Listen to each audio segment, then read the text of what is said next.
And we're back.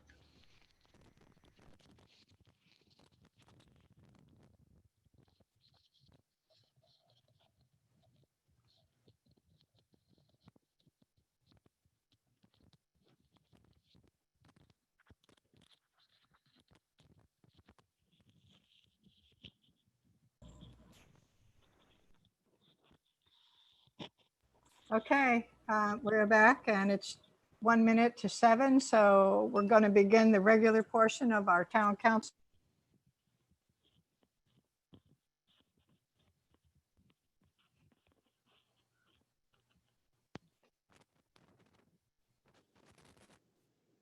Kathy, I can't hear you.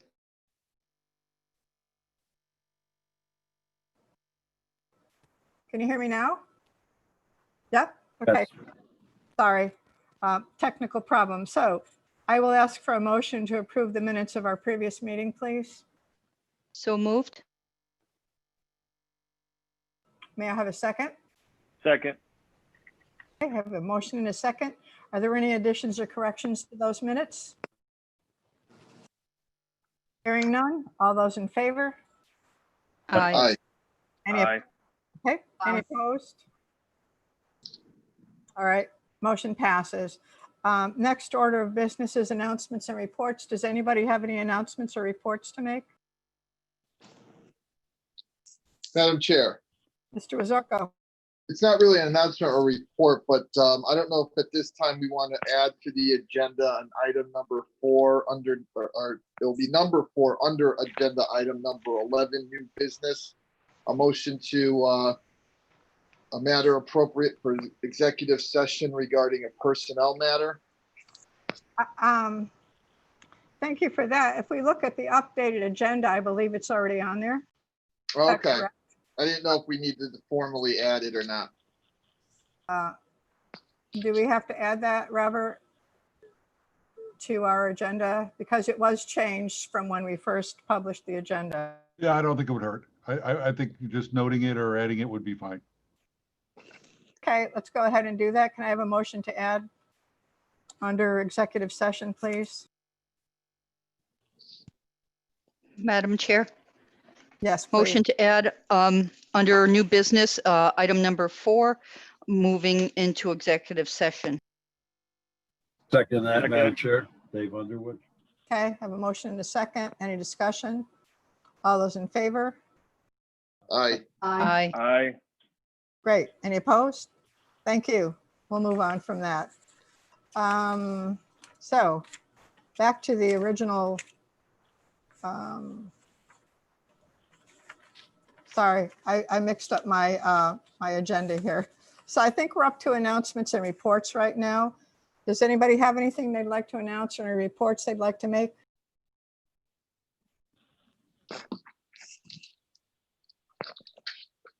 Okay, just a note that several council members visited our fire department and got to take an up close look at the new fire apparatus that was recently delivered to our firehouse. And some of us had some fun rides in it. We went up in the tower. We took a ride around town in one of those pieces of equipment.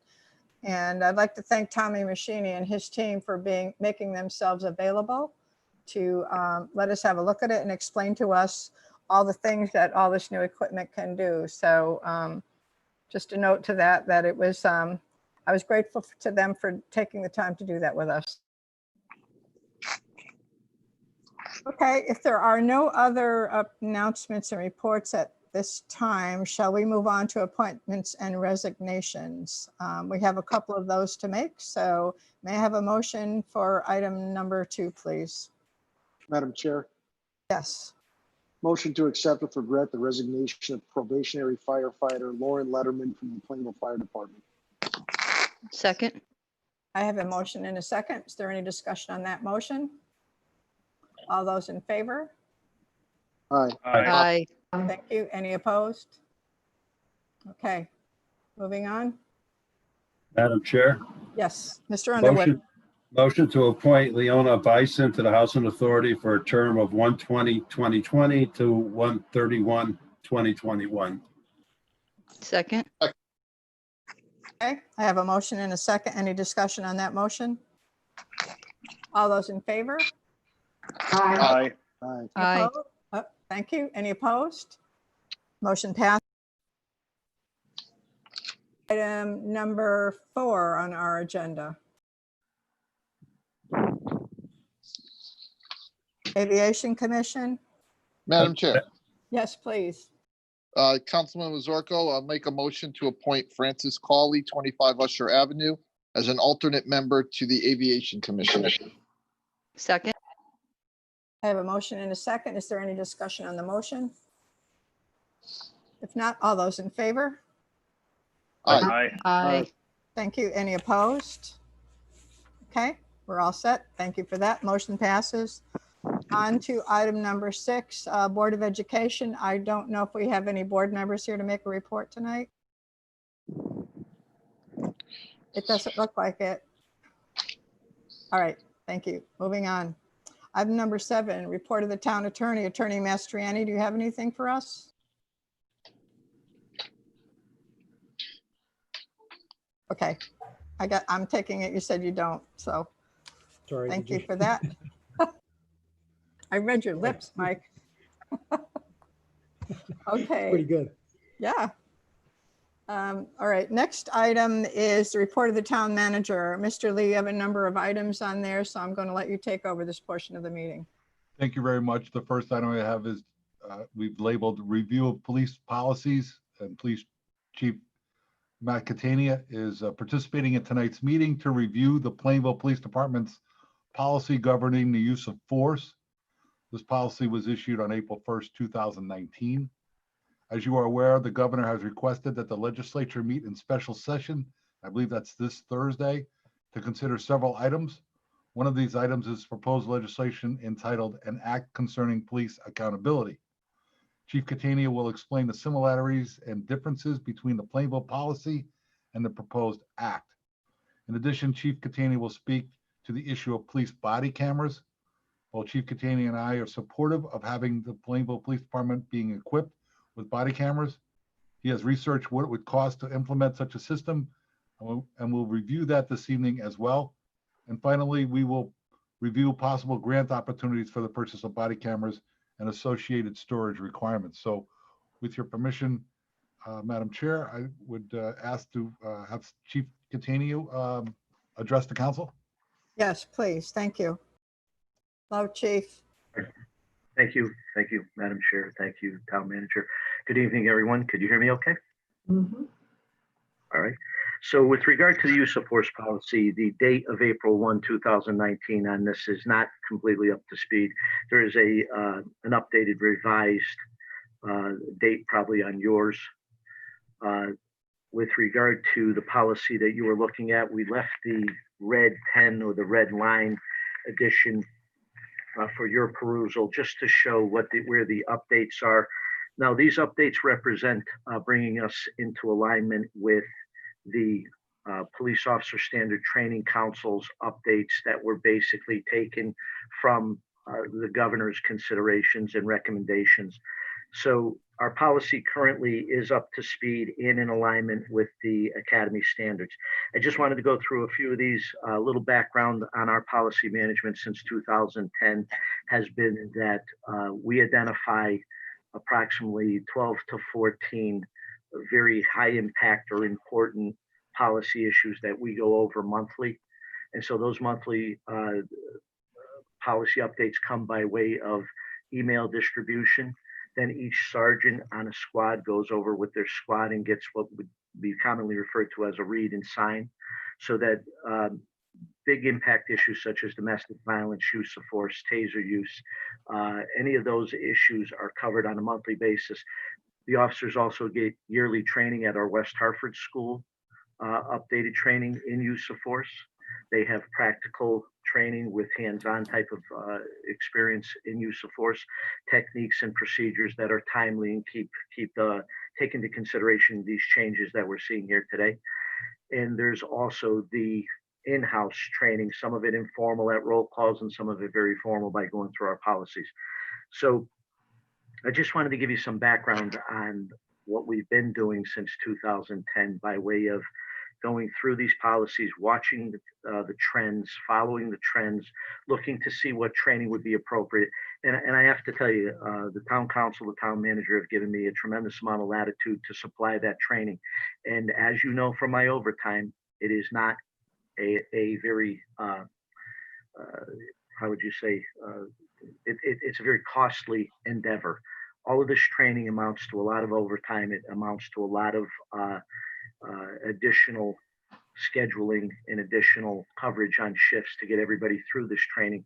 But I think as we see now with the current trends coming about and a lot of the issues that are coming up, I think you could see now that it's worth it. It's valuable. We are in Plainville, I believe, ahead of the curve. Our policies have been very contemporary. We've been training some of these new changes for many, many years.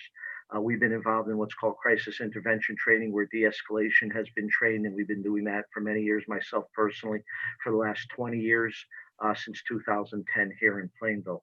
So again, just wanted to give you some background that we're ahead of the curve and that we're following the trends closely and making changes when changes are necessary, sometimes mandated by the Capitol, sometimes mandated by the Academy, but they're getting done. A couple of things I just want to bring to your attention is, with all of the attention being brought to the George Floyd case, and I've spoken to this issue both publicly and with my officers, no one should ever make an excuse, especially from the police officer's point of view, that was anything but a depraved indifference for human life. I've been working as a police officer since 1981. I have never worked under a policy that would have allowed for that to happen. Since 2010 in Plainville, we have specifically stated in our policies that there would be no use of force that would even anywhere near closely replicate what we see in the George Floyd case. So I'm proud of that aspect of our policy management. That was what I would consider depraved indifference to human life, and it should never be tolerated. But having said that, a lot of our policies and a lot of what the Academy has condoned all falls under several very, very important Supreme Court rulings, one of which is Graham versus Connor and the other is Tennessee versus Garner. That's still the law of the land. That's still good law. So I just want to set the stage here for whatever else you're hearing about changes to police conduct. We are still working off of policies in the Graham versus Connor ruling in 1989. That's the ruling that really set the term or the definition of what reasonableness was. We, the police, work under a reasonable person standard, working under what the set of circumstances were at the time that we're engaged in the use of force. We don't work off of an after the fact review of conduct. We work off of all of those facts and circumstances that presented themselves at the time of the actual incident and what an officer of that experience in those circumstances would be expected to do. That's still the law of the land. So again, I'm just setting the stage here for no matter what the media or what the politicians want or what the public at large wants, we, the police in the state of Connecticut specifically, are working under these guidelines, and our policy falls in alignment with that. In the Academy's model policy falls in alignment with that. It's all predicated on the Fourth Amendment to the U.S. Constitution. So I just want to run through just kind of quickly with you some of what the changes were. On page 3, you see the red lined entry. Officers shall use de-escalation, calming strategies, and/or verbal warnings prior to the use of force when feasible. So again, for the council's edification, the when feasible is an important inclusion there because acts of violence are very dynamic. And those of us who have been involved in those types of situations, things happen very rapidly and we're expected to make decisions very quickly. So you're going to see little inclusions, caveats, if you will, within the policy that allow the officer to make a decision to save his or her life or the life of someone else. And again, wanting to be full disclosure with my presentation here, we cannot expect that any policy or any law, you could ask for it, you could think about it, but in my judgment as a professional police officer for 4 decades, you can't expect that officers will not protect themselves if they need to. The old adage was a crime against the police was a crime against the state, a crime against the municipality, and that anyone who would harm a police officer would harm a non-sworn person just as easily. Again, we're moving towards this concept where we're trying to give everyone the benefit of the doubt, and I'm all for it, but there has to be some limit to how far the police are going to allow a crime or a crime of violence, especially to escalate. When it speaks to escalation and calming strategies and verbal warnings, this has all been in our policy. We are training in it. We have been training in de-escalation techniques since 2010. I think they're very valuable, but you could also see where there's a limit to how much de-escalation, how much talking you could do if somebody is being violent with another human being or with the police. Down the page a little further, officers who directly observe the use of force that is unreasonable, excessive, or otherwise in violation of this policy and or violation of state or federal statutes shall contact the supervisor as soon as practical. Officers who have knowledge of unreasonable, excessive, or illegal use of force against a person shall notify a supervisor, submit a written incident report to a supervisor as soon as practicable, and officers are prohibited from retaliating against those officers that intervene against excessive use of force, report misconduct, or cooperate with an internal investigation. This is all centrally focused on this written change articulated in this fashion is in answer to what we saw in Minnesota, Minneapolis, if you will, with the George Floyd case where officers were sitting idly by. Despicable. There is no excuse for it, and it should never happen.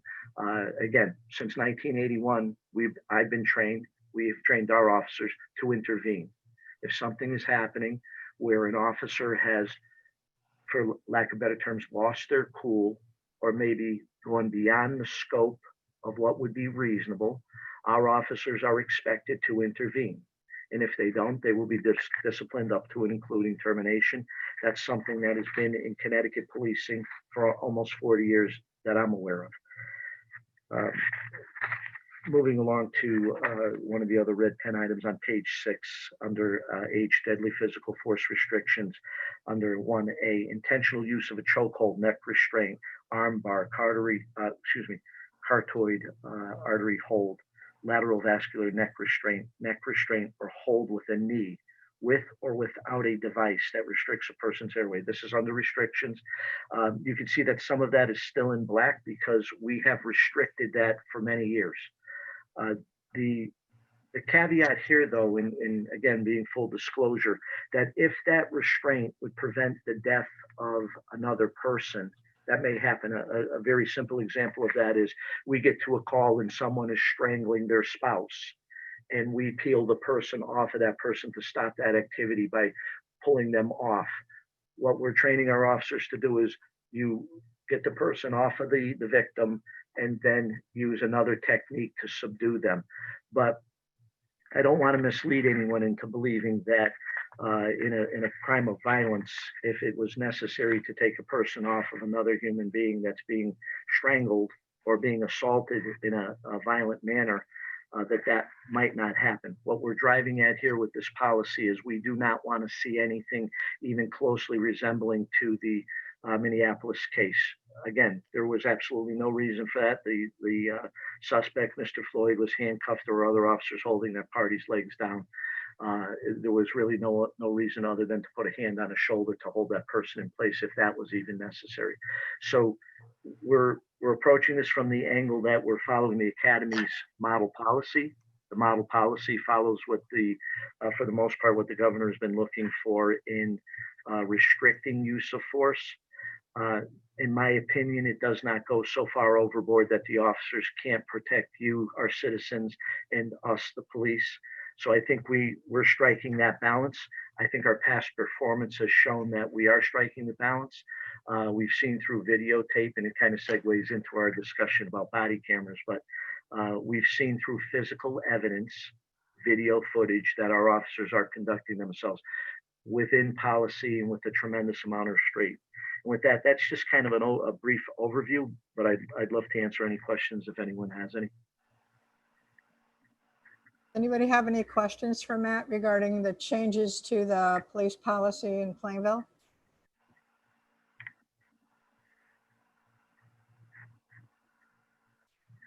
No? Okay. Mary? Robert, do you want to segue in on the body camera, or do you want me to just take off with it? Well, if there's no questions with regards to the policy governing the use of force, Chief and I have been discussing probably for the last, year or so, body cameras and outfitting them with our department. The difficulty in acquiring the body cameras is not the cost of the cameras themselves, but it's figuring out a way to store all of the videos that are taken with the body cameras, coming up with a policy of how they would be used and integrating it within our storage system. And we may have to get, additional storage. The chief over the last, several months has really, as we see a focus at both the federal and state level to encourage body cameras.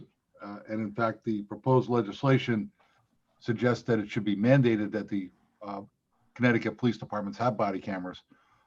We begin to drill down on what we would do for Plainville, and the chief has done some research on that. Has been in touch with different companies, and he would like to. I'd like to have him go through the cost and the elements of the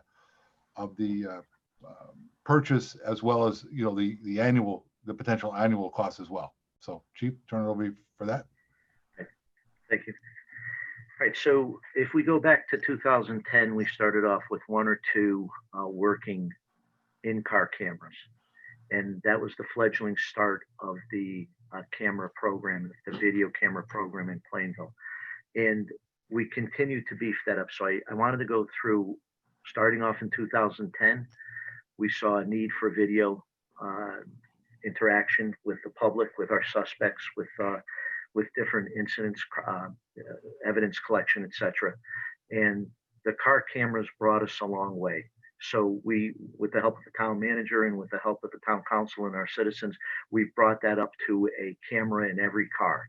Now it's somewhat limited in that it is not as mobile as what is being deemed appropriate and necessary for 2020 and in light of the incident in Minneapolis. So we've been looking at body cameras for a long time. It has been cost prohibitive.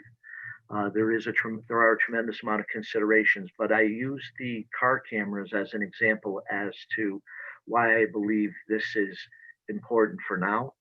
And right now, at this point in time in our society, as well as into the future. And I use the successes we've had with the in-car cameras and the on-person audio recordings, because our officers, once they leave the car, they have an audio device on them that records what the officers are doing, audio only, verbal only. And we get to hear those conversations and voices. And there's a lot to that we gather and that we have gathered.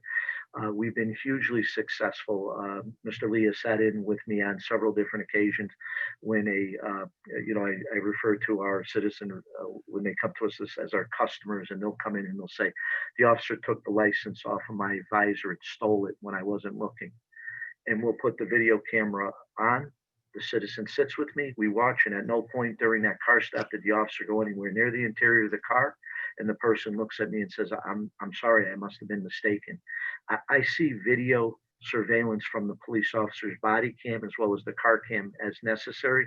And I also see it as a mutually beneficial arrangement between us, our town government, between the police, the town government, and the citizenry. I think everybody wins with it. I don't think we could do without it any longer. I think that eventually it's going to be mandated, but that doesn't take away the cost concern. So our current estimate on this project would be around $100,000. This is a very robust proposal, a very robust program, and the reason for that is that if we do anything at this point in time with body cameras that is predicated solely on cost, we are going to have an issue at some point with somebody doesn't have a camera, they didn't take a camera out, the camera's battery's dead, I didn't charge my camera, John's got my camera and he hasn't come in yet from the road, and I had to go to a hot call, so I wasn't recording. From here on out, I envision a review of our performance to be much more critical than I've experienced in the last 4 decades. And I think that if we go into this program and we don't go into it fully invested, I think we're going to create more trouble for ourselves by answering all those questions as far as why the camera wasn't operating, why we didn't store camera footage, why do we not have the camera footage from this incident or that incident. There's just a lot of pitfalls with this type of program. The other issue is the integration of equipment from what we are currently using in our in-car system versus what we would be purchasing for body cameras. Now, I can tell you that there are plenty of manufacturers out there that make a very inexpensive body camera, but the way that the camera transmits back to the station or stores materials is very cumbersome, not very effective, and leaves a wide open terrain for people, officers especially, saying to us, I wasn't able to download that because there was a glitch in uploading the camera, or we're working off of a, yes. Chief, can I just interrupt you for a second? Because you brought up some Please. interesting points, and I'd like to emphasize at least one of them. One of the things that I've observed, and I'm sure you have, Chief, as well, is for those departments that do have a body camera system in place, and there's an issue come up, if the body camera, for whatever reason, they don't have the body camera coverage, the assumption at that point in time is that it was a deliberate attempt to turn it off, and so it's actually used against you if for some reason you don't have the footage, regardless of what the facts may be. And that gets you almost into a more dangerous situation if you don't have a system that works, 99.99% of the time, or is convenient, to transmit, and easy to find the video, to categorize it, all of those kinds of things. Because the assumption is, if for some reason we have a system and we don't have this particular incident, then obviously the cop was wrong. I agree, and I'll piggyback off of that by saying that a lot of these occasions when there's no recording, it is a glitch in the audio. There is a distance from the cruiser where we don't have the audio, but we still have some video, and we're able to work with reasonable people who are inquiring, making their complaints. And let me just take a step back and say, everyone who comes to us, comes to me, comes to one of the lieutenants and makes a civilian complaint, gets a review. We go through the entire investigation. We communicate with them by phone and in writing. We communicate over email. We do whatever we need to do to take that case through its entirety, through its total investigation, and we present the evidence. And I'm very proud of the fact that any of these complaints that we received in the last 4 or 5 years have been met with some video evidence that shows that the officer was doing something good. So I've come to know this as a catch a cop doing something right policy, as opposed to looking to be punitive and just discipline police officers for no reason at all. If we're going to discipline a police officer, it's right and it's just, and it's shown to the officer in the same way. The officer is treated with the same respect. Here's why you're being disciplined. Here's videotape. Here's testimony. Here's eyewitness account, etc. One of the things that Mr. Lee is bringing up with not having the footage, we've experienced that where the video is glitched out, and immediately the person says, "You're covering up for that officer." One of the issues here would be with the compatibility with the WatchGuard body camera, with the WatchGuard in-car service. The officer gets out of the car and it integrates. This endeavor also requires a strict policy. So not everything is done automatically. We've crafted a draft proposal for policy that we're working in-house here with our officers. One of the nice things about right now being the right time to do this is the officers expect it. They know that it's coming.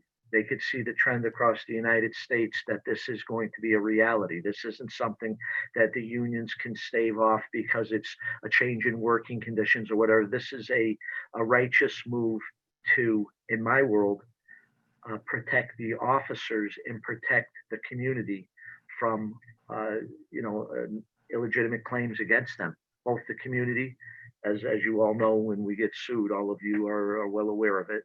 and also the officer to protect their livelihood, protect their reputation, and protect the good name of the Plainville Police Department, and my name as well. So this is an expensive endeavor. We are still trying to flesh out what we're going to do with storage. One of the things that most lay people don't understand is we are held by the state library, the records library, to hold certain information for X years. Some of it may be 5 years, some of it may be 10 years, some of it's for life. All this information being recorded fits into those categories. So we do have to hold on to this information, and we're still fleshing out what's the big number for cloud storage. Can we use the service area network that Kevin Ross and Matt Demore are building in-house here? How far will that get us? Are we eventually going to be in the cloud service? And it appears that we will be. So just to break the ice on that, it appears that this will eventually be a cloud-based storage system, probably very quickly. Some other issues that we're working on: how to manage what's being saved, how to get rid of what we don't need, what lawfully we can dispose of pursuant to the retention schedule. So there's things that haven't been ironed out completely as far as how much storage, what type of storage, but we have enough together now. We have a hard enough number now to move forward with your approval, depending on which way you want to go. And Mr. Lee has some more information on that he and I were discussing this afternoon. But also the policy. I think the policy is going to be a huge, how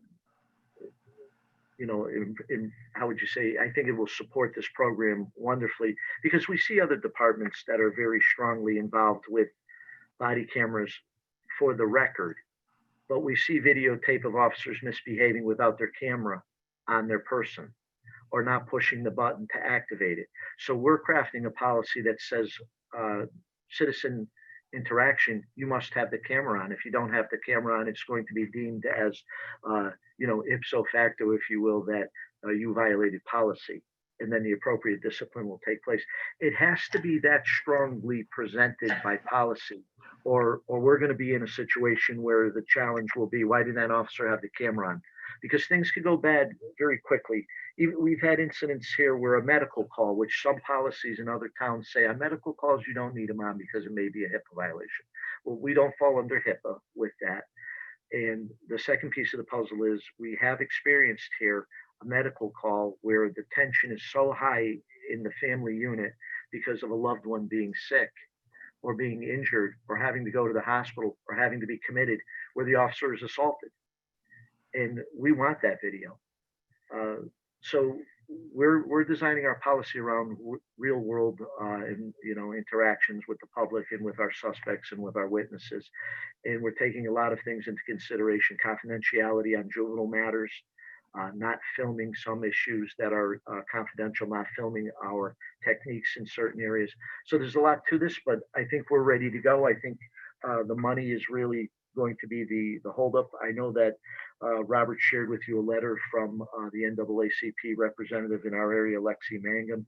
Mr. Mangum and I have met several times. Robert, I and Mr. Mangum have met several times. We have what I feel is a very productive and a very excellent relationship that is flourishing. We've been very transparent and open with him and his representatives. He met with me a couple of weeks ago with 3 or 4 different representatives from the area, from his group. And we had a wonderful conversation. I know that he sent in a letter supporting this. I do believe that a lot of the public, a good portion of the public, wants to see this happen as well, because it speaks to police accountability. And I really do believe that this is the cornerstone of police accountability. So I'm a fan of it. I'm a fan of appropriate discipline. I'm a fan of mentoring and guiding in a way where these officers could have a rewarding career, such as I've had. And I think the cameras will enhance that. Right now, again, the estimate somewhere just shy of $100,000. I can't tell you that that's an exact quote at this point in time. There is a grant available, of which out of the $5 million in the grant originally, $3 million went to the state. There's about $500,000, $500,000 left on the state-funded body worn recording equipment grant program known as BWRE. That's a full purchase grant that you have to make the purchase first and then send the receipts in. It's not a reimbursement grant. It's not an advance payment grant. And then Robert could speak a little bit more to, if you will, Robert, the state's proposal on funding this, which hasn't been approved, and we really don't know where that's going. Yeah, while we do not have in the capital improvement budget for the current fiscal year the purchase of body cameras, one of the reasons why we wanted to talk about it this evening was twofold. One is that, we believe that the state, and it could be as early as Thursday or shortly thereafter, is going to perhaps mandate body cameras, and we want to be in a position to, comply with that mandate depending upon what type of timing they give us. They've indicated in the proposed act that the proposal is to reimburse the towns for the cost of the implementation of body cameras. Now, we don't know if they're going to tell us what type of system we have to have, which may not be, the system that we want. It could be a cheaper system that, we may have to pay some monies to upgrade. They'll only give you 100% for this, which equals $70,000. But if you want, this particular system, you're on your own. So we don't know what's going to happen there. We just want to be prepared for it, at least to have some early conversations with the town council. The second thing is there are some existing dollars that are in place. The $500,000 that Chief Catania was speaking about, whereby towns can access it today on a first pay basis. And what we have to do in order to access those dollars is actually buy the body cameras and then submit some documentation that we did it, and then they will reimburse us for 50% of the cost. But if we do that and a couple of other towns got in front of us and that $500,000 was used up, then then we may not be able to get any reimbursement.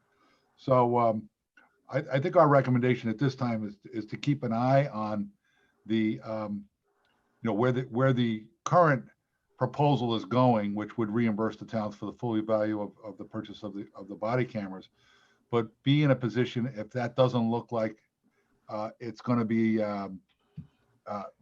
even if they don't mandate it, but if it doesn't look like they're going to fund it, the chief and I, because we feel very strongly about body cameras to begin with, we'd like the flexibility to be able to move quickly to try to secure some of that $500,000, our share of that, which would be $50,000.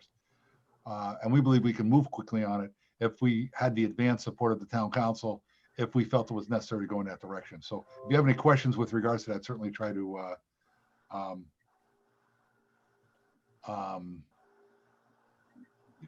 try to answer, any of your comments or questions with regards to at least this discussion.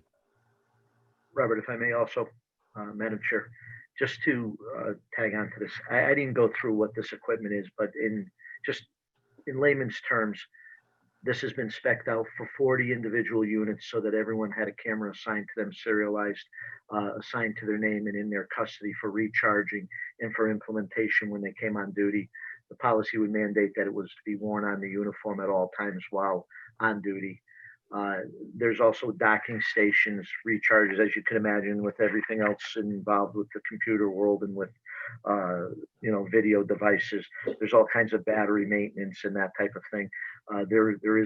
This is the gift that keeps on giving, so to speak. It's going to require maintenance throughout the years. I just don't want to blindside anybody with a one and done quote. This would be something that would be reoccurring in our yearly budget as far as battery upkeep, maintenance, replacements, etc. There are some possibilities within the vendor that we use for WatchGuard, and WatchGuard is a proprietary item.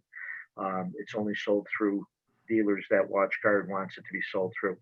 But there are some possibilities for programs and maintenance programs, but we're looking at anywhere from $10,000 to $20,000 a year in maintaining a fleet of body cameras like this.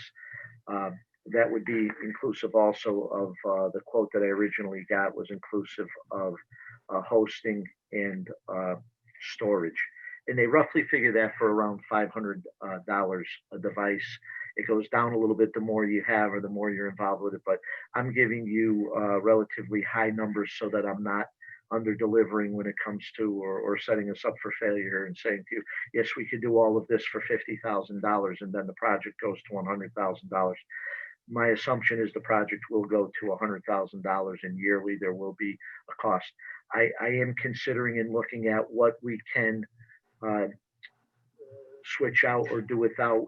There are some things that we're not going to be purchasing, such as audio devices, but it's a very nominal cost difference, but there are some savings there. And we may be able to tie into this storage with other things that we're using, equipment that we buy yearly. Those are things that I'll sit with Kevin Ross and with Matt Demore, and we'll kind of hash out what the possibilities are. But I'm just giving you a very broad overview and not trying to undersell what the enormity of this project.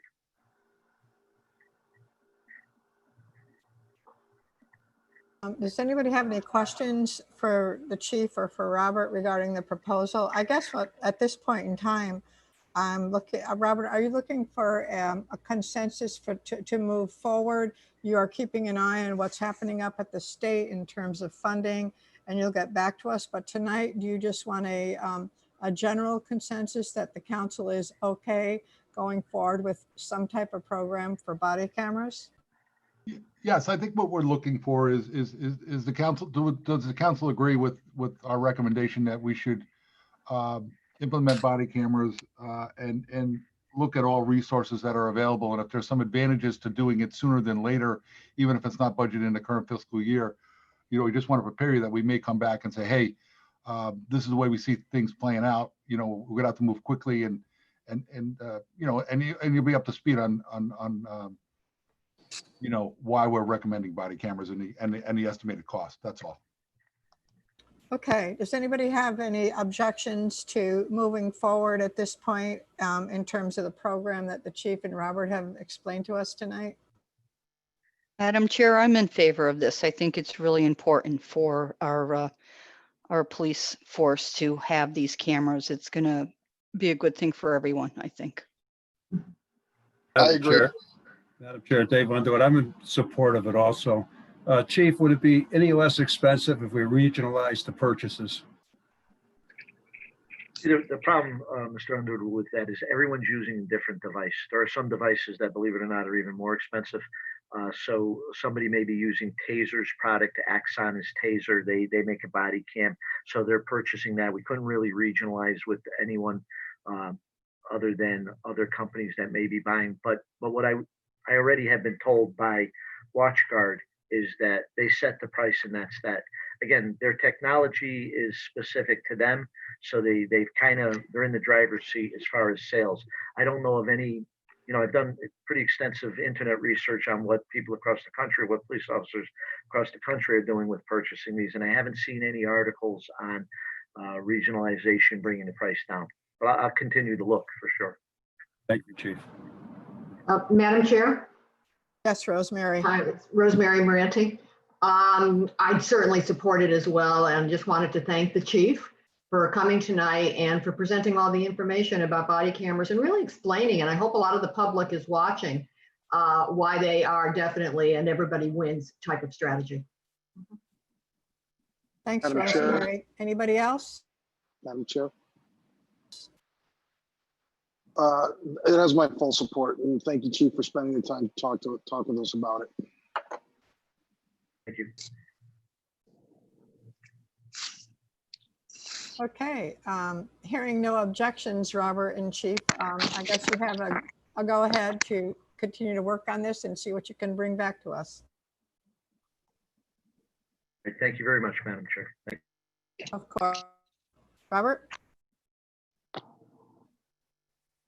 Thank you. Our air conditioner gets turned off at a certain time, which was about 10 minutes ago. So I left to push a button that turned it back on now that we're after hours. So apologize for leaving my seat, but there was a good reason for it. At least I believe it was. The next item I have under my report is the private developer for White Oak, which is a draft RFQ. Town staff has developed a draft RFQ for the former White Oak construction brownfield redevelopment. And you have a copy of that in your package. The RFQ is aimed at engaging development firms for the purchase, remediation, redevelopment, and marketing for the White Oak property. The goal is to find a developer who is interested in developing a multi-use anchor tenant for the downtown.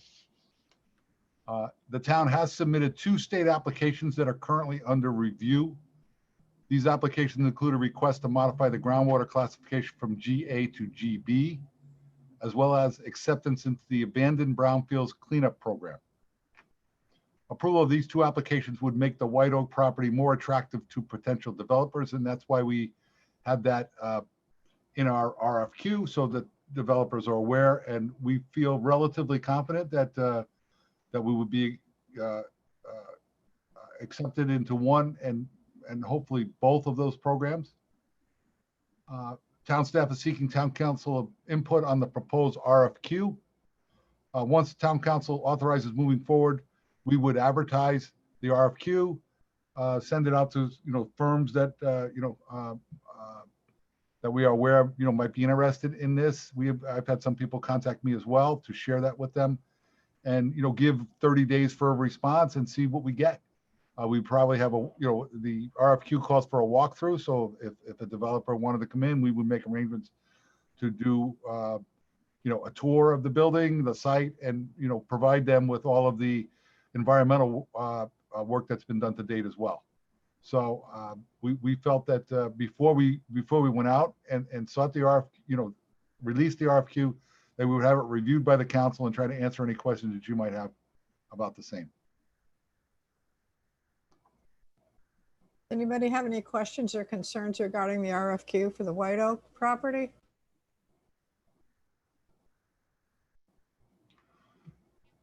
Okay, hearing none, Robert.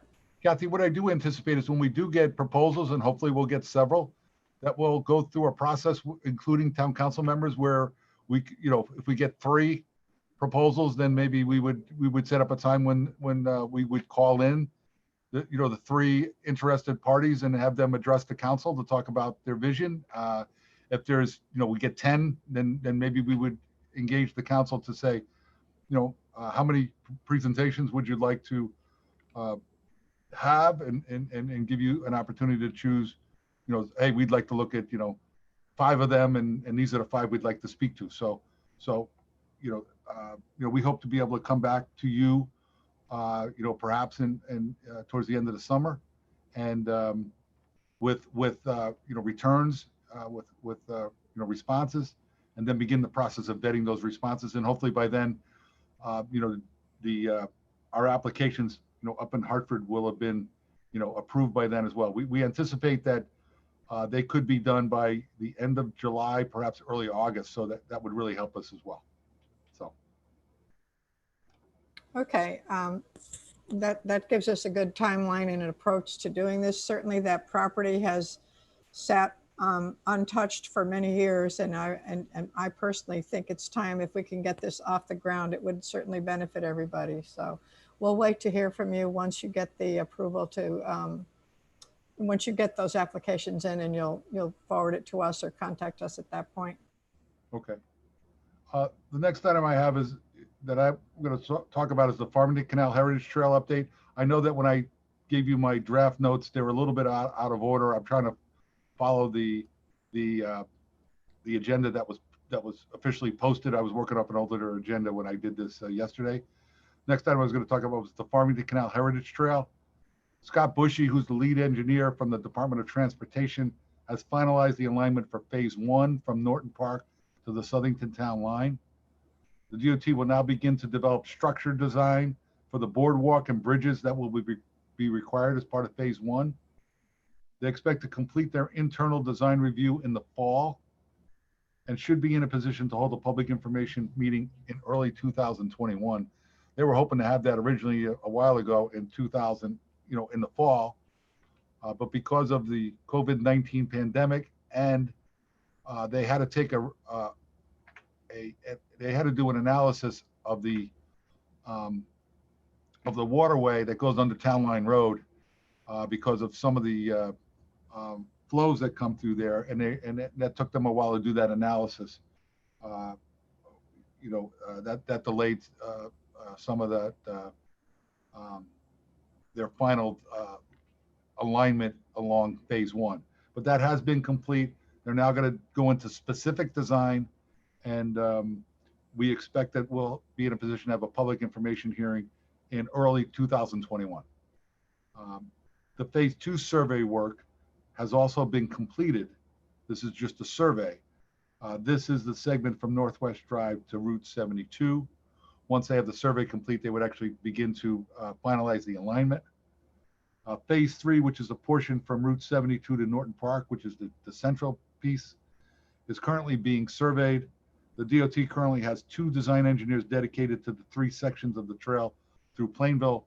The thought is that they would do phase one in 1 year, phase two in the next year, and phase three in the year after. We hope that they're able to keep that schedule, but that's the latest update from the Department of Transportation regarding the Farmington Canal Heritage Trail in Plainville. Is there any questions or comments?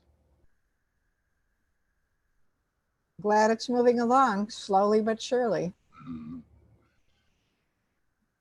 The next item I have is the preliminary fiscal year 2020 year end.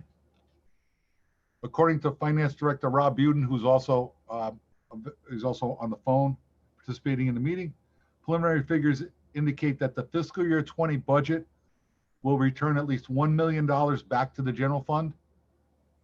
The year-end amounts have been difficult to calculate because of the COVID-19 expenses, which are currently being finalized so that they can be removed from the general fund because state and federal reimbursements are anticipated. So we don't want to include those expenditures as part of the general fund expenditures if they're going to be reimbursed with grants. We're at least trying to calculate that so that we get a more accurate, at least estimate of where we expect our fund balance to be.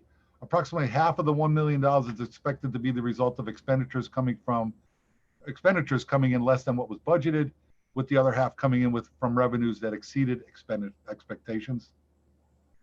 The return to the general fund could go as high as $1.5 million once the Board of Education's prepayments towards the fiscal year 21 budgets has been finalized. And again, Rob is available this evening to answer any questions regarding these preliminary numbers. Rob, do you have anything to add at this point in time before we ask if the council has any questions? No, I do not. If you can hear me. Talk a little louder. You're a little light, but yes. No, I do not. Well, we heard that. Okay. Just a quick question, if I may, Rob. Where are the areas of revenue that came in higher than we anticipated? Just an overview of some of them. Can you let us know about that and what the amounts were? Yes, at this point in time, it's probably taxes.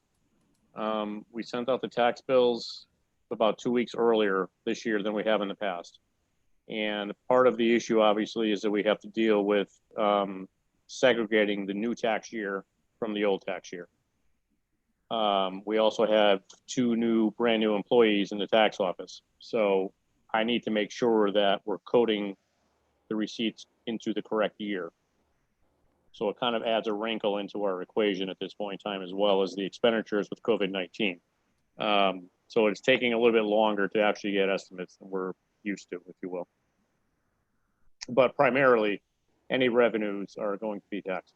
We had a very good tax collection year, and I foresee, at least at this point in time, that the current 2021 year is starting off pretty well as well. Rob, did we get many requests to delay tax payments because of the COVID issue? Did we have a lot of people apply to do that or request that? Quite honestly, it wasn't as much as we thought. I think we had somewhere in the area of 74 to 78 requests. So it wasn't as many as we thought there would be. However, the majority of taxpayers that we, tax, and it's on a Plainville, have their taxes paid through mortgage, which did not really apply to this delay. So we were confident that we were going to get 60 to 70% of our tax anyway because of mortgage payments. So the remaining 30 to 35% of the taxpayers who pay out of pocket, we've had about 70, again, between 75 and 80 perhaps. Okay, thank you. Does anybody have any questions for Rob? I have one question from Kathy, if it's okay. Of course, go right ahead. Rob, the IUD payment that came in early July on the tax lien sale, $300,000, was that booked in last year or this year? See, that's one of the things I'm looking at right now, Robert, is when it physically came in. Again, we're talking about a year end, June 30th, July 1st. If it physically received, July 1st, then it's going to come in July, for fiscal year 21. If it came in prior to that, it's going to be fiscal year 20. I think which it would give came in. us- I think it I'm came in sorry. slightly after July 1st. Mike, I'm not sure if you recall that actual payment. I do not have the actual date, but I believe you're right. I believe it was just after July 1st. Well, I can say at this point in time that everything I've seen, more than likely it is after July 1st, which would be put towards fiscal year 21, the current year we're in. Okay, so the $1 million that we're talking about as a result of last year, most likely does not include that payment. If in fact this payment from IUTA came in after July 1st, yes, that is correct. Okay, all right. Any other questions for Rob at this point? Thanks, Rob. Thank you. Next item I have is the high school security vestibule. On July 1st, 4 bids were received for the Plainville High School security vestibule.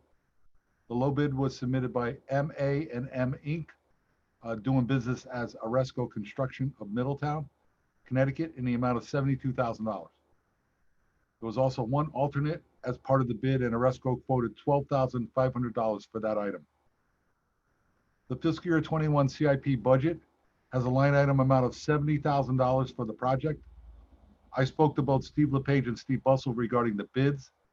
Steve Bussell indicated that his staff could do some of the work in the alternate, which would decrease the amount by $8,500, lowering the overall estimated cost of the project to $76,000 plus or minus. And so in essence, we would not ask Aresco to do alternate 1. We would do that in-house, but we have to buy some parts. The additional monies needed to complete the project, the $6,000, can be funded by the Board of Education's expected return of their fiscal year 20 monies, which we expect to be, over $500,000. So, that would be returned to the general fund as well. So we would like to, we have an item under new business regarding this recommendation, and so we're recommending moving forward with the bid. If nobody has any questions regarding that, the next item is the capital improvements to replacement of the four-wheel drive mower. The fiscal year 21 capital improvement budget included the replacement of a four-wheel drive mower in the Buildings and Grounds Department for an estimated cost of $30,000. Submitted for your consideration this evening is a quote to purchase a Toro Groundmaster 3300 four-wheel drive mower from Turf Products Corp. Of Enfield for $26,272.61. The quote for the mower is from Sourcewell, which is a national cooperative pricing program for municipalities, state governments, and educational institutions. The discount from the manufacturer's suggested retail price is 22%. For this reason, town staff is recommending that the bid process be waived and that the purchase of the mower from Turf Products of Enfield be authorized this evening. There is an item of the new business regarding this recommendation. Any questions by anybody about this mower purchase? Thanks, Robert. And I think you saw from the quote some of the items that would be included in that purchase. Next item I have is a COVID-19 update. The Plainville Library will be opening to the public on Monday, July 27th. The hours of operation will be Monday to Thursday from 10 a.m. to 7 p.m. and Friday from 10 a.m. to 5 p.m. The library will open on Saturdays beginning after Labor Day. Everyone who enters the library will be required to wear a mask and use hand sanitizer, which will be available at the entry doors. The library will provide masks for anyone who does not have one. Library use will be limited to what they're saying short trips or short duration. There will be computers available for the public for public use. However, patrons will be limited to one 30-minute session per day in order to accommodate what they anticipate would be the need, the demand. Meeting rooms will not be available for the time being. Residents can gain additional information about the operation of the library by contacting Trish Tomlinson, Library Director, at T. Tomlinson, which is her first initial of her name, and her last name at libraryconnection.info, or by calling the library at 860-793-1446. The Recreation Department has closed registration for pool passes for the summer.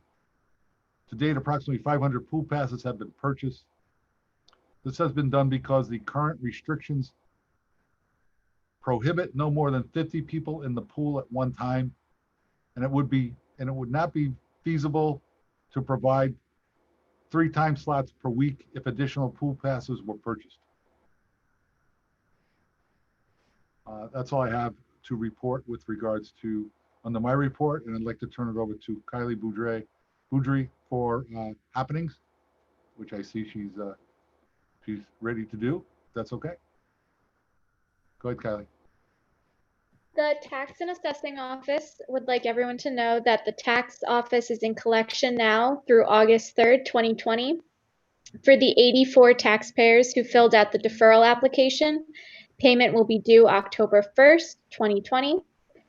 The town clerk would like everyone to know that dog licenses will continue to be issued without late penalty fee until August 1st, and fees will resume after that date. Although the senior center is closed for programs and activities, staff is available by phone at 860-747-5728 during regular business hours. The senior center social worker is available by phone for questions or concerns about Medicare, financial assistance, caregiving issues, and more. Dial-a-ride, foot care, and earwax appointments continue to be available by appointment. The senior center will be offering online programming for seniors. Some classes and programs require a computer, tablet, or smartphone, while others can be done by telephone.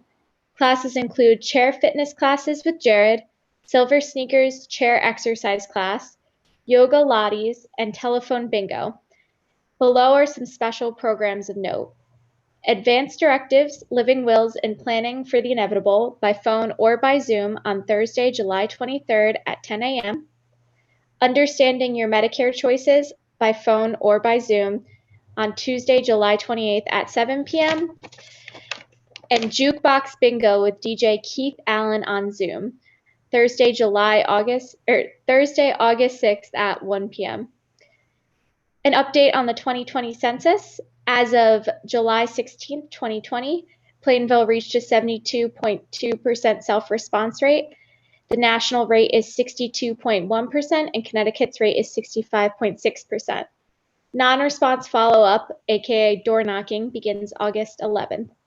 Residents can continue to respond online at www.2020census.gov and are urged to do so, especially if they prefer to avoid the knock on the door.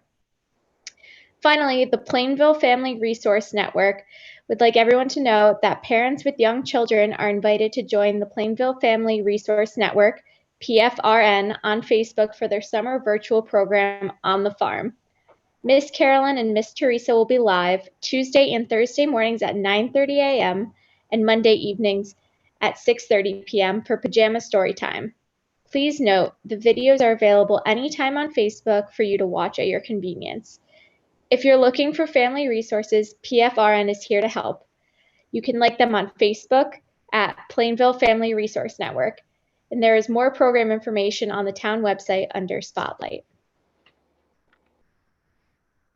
Okay, that's it for happenings in my report, in our report, I guess I should say. If you have any questions or comments for us, we certainly would try to answer them for you on any subject. Doesn't necessarily have to be on the report itself. Anybody have any questions or comments for Robert or Kylie regarding their report? All right, good job, both of you. Thank you very much. Much Thank you. appreciated. Yep. If there are no other comments or questions, we'll move into the public comment section. We received one email from our regular visitor, Mr. John Kislick. I know that all the council received a copy of this email, but my summary is that Mr. Kislick, 65 Forestville Avenue, wrote an email regarding current news about violent crime, protests, damages being done to communities, and some police issues that he has done some thinking about. So if anybody didn't get a moment to read his email, there's a lot of information in there. I would just like to say in closing, and I may quote, John said, "I say it feels good to have this avenue afforded me, which allows me to be able to vent to my elected town officials. Keep up the good work of running our great little town and keeping everyone safe." So there is a lot more in the email if you hadn't had an opportunity to read it, but he touched on a number of topics that are currently out in the news as well. So that was the only public comment we received for this meeting. We do not have any old business, so I will move into our new business portion of the meeting. We have a couple of items that we need to take some action on. So if I may ask for a motion on item number 1, please.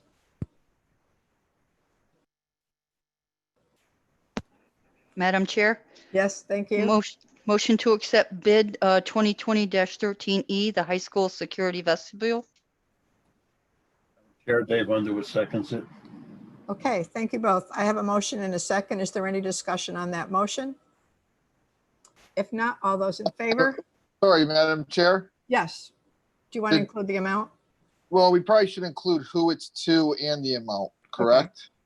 Just to MA and M Incorporated, also known as Aresco Construction, Yep. Middletown, Connecticut, in the amount of $72,000. Perfect. That fleshes it out. Thank you for that. All right, with that additional information, if there are no other comments or concerns, all those in favor? Aye. Aye. Any opposed? Thank you. Item number 2, may I have a motion? on Madam Chair, Item number 2, yes, please. motion to waive the bid process and award bid 2021-02 replacement four-wheel drive mower to Turf Products Corp. Enfield, Connecticut in the amount of $26,272.61. Second, I have a Councilman motion in a, yep, thank you. May I have, are there any other comments or questions regarding this motion? If not, all those in favor? Aye. Aye. Thank you. Any opposed? Okay, thank you very much. Item number 3, please. Madam Chair, motion to approve the tax refunds is listed on the addendum. Second, Madam Chair. I have a motion in a second. Any additions or comments to that motion? All those in favor? aye. Thank you. Any opposed? Thank you very much. All right, item number 12, other discussions of interest, Robert, or anybody else for that matter. Is there anything else you wish to discuss at this moment? Kathy, I have one item, just one clarification. In the public comments that were issued by Mr. Kislick, when you referred to police matters, he was really talking on a national level. He really wasn't, he didn't have any, I think, issues with the Plainville Police Department. I think he was very clear on that his focus was more on what was happening on the national level. And I just wanted to make that clarification in case, anybody had any concerns about that. Okay, yes, no, thank you for doing that. He was commenting on the national, much of what he commented on has to do with national issues and topics at the time, but he's a great supporter of the Plainville Police. So thank you for the clarification on that. Does anybody else have anything they'd like to add at this time? All right.